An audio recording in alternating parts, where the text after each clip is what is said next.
नमस्कार, माझे नाव शुभम महेश गावकर. मोठा आवाज. नमस्कार, माझे नाव शुभम महेश गावकर.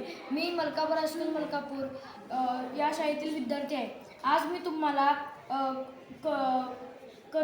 कर्मवीरोपनिषद या कर्मवीर भाऊराव कर्मवीर भाऊराव पाटील यांच्याविषयी तुम्हाला काही या पुस्तकाविषयी माहिती सांगणार आहे. ती तुम्ही शांतचित्ताने ऐकून घ्या.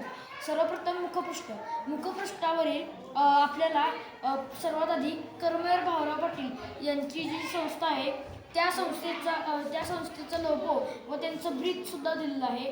स्वावलंबी शिक्षण हेच आमचे ब्रीद असं या संस्थेचं ब्रीद आहे.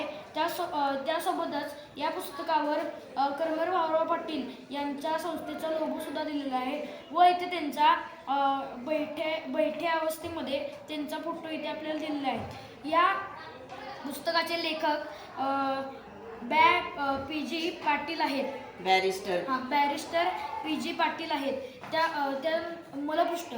मलपृष्ठावर आपल्याला कर्मवीर भाऊराव पाटील व लक्ष्मीबाई किंवा आणखीन कोण त्यांच्यासोबत जे मित्र वगैरे असतील त्यांचे सुद्धा आपल्याला इथं फोटो दिले आहेत. त्याचबरोबर पहिला फोटोमध्ये आपल्याला कर्मवीर भाऊरावांचा आधीचा फोटो व त्यांच्या पत्नी लक्ष्मीबाई यांचा फोटो दिलेला आहे. त्यानंतर कर्मवीर भाऊराव पाटील यांचे